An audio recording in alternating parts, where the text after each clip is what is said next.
What can you tell me about the religion of the ancient Mali Empire?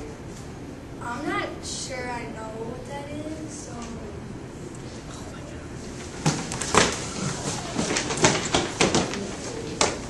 The early religion of ancient Mali were a mix of traditional religions. The later emperors of Mali, Mansa Musa, spread Islam, but allowed individual subject tribes to choose their religion.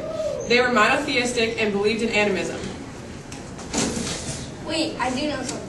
Their acceptance of Islam faith made them closer to the northern African states, which is good for trading. Their Islamic beliefs shaped their arts and architecture.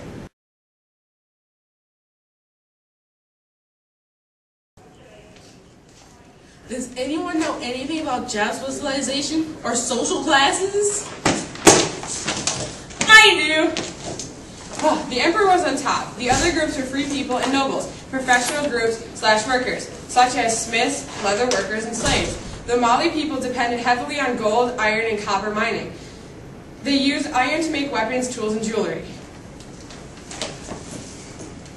Gold was a dominant metal. It was used as a form of tribute to the emperor.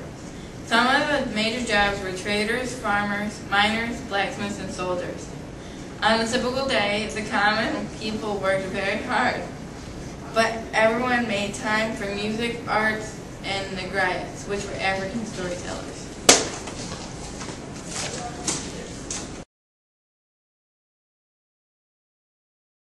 Can anyone tell me about the government of ancient Mali?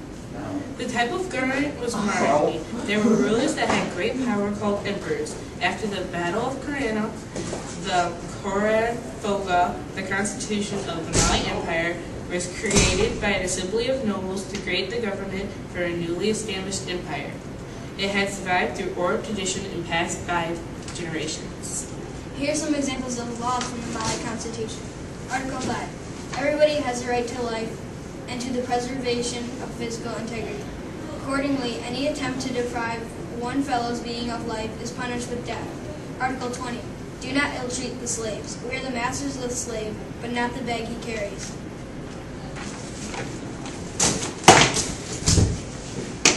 The Karukan Foga divided the empire into ruling clans that were represented at an assembly known as the Gabara. The clans were responsible for leading and defending the empire. They debated important decisions. There was a famous emperor named Mansa Musa. Mali became rich and powerful because of the gold mining.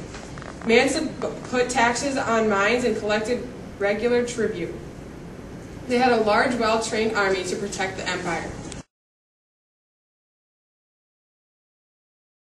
Does anyone know anything about arts and architecture in Mali? The Islamic beliefs shaped the architecture. Mosques started being built when Mansa Musa spread Islam. Most of them were made with sun-dried bricks and beams and branches of trees sticking out of them. The branches were used to help them refinish it every year after the summer rains. They also made wooden masks, wooden sculptures, and they handmade sun-dried bricks.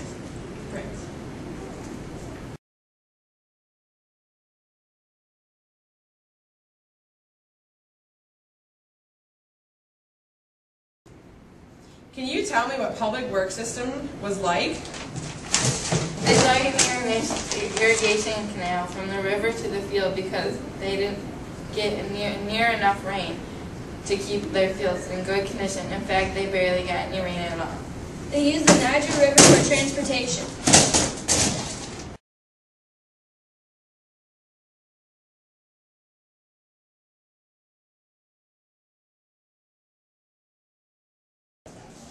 What can you tell me about the most important contributor to writing?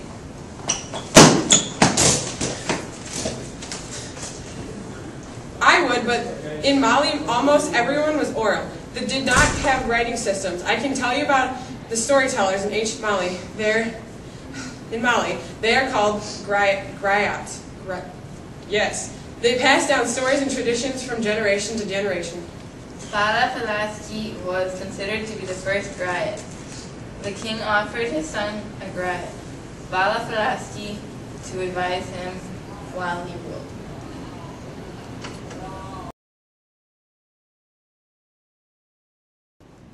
What are some achievements of the Mali Empire? Well, they annexed Timbuktu and made it a center of Islamic study, the university known as Sandor. People came from all over to study. The students were taught by one teacher and classes were held in the courtyards or mosques. They received a turban on graduation day to symbolize knowledge and wisdom.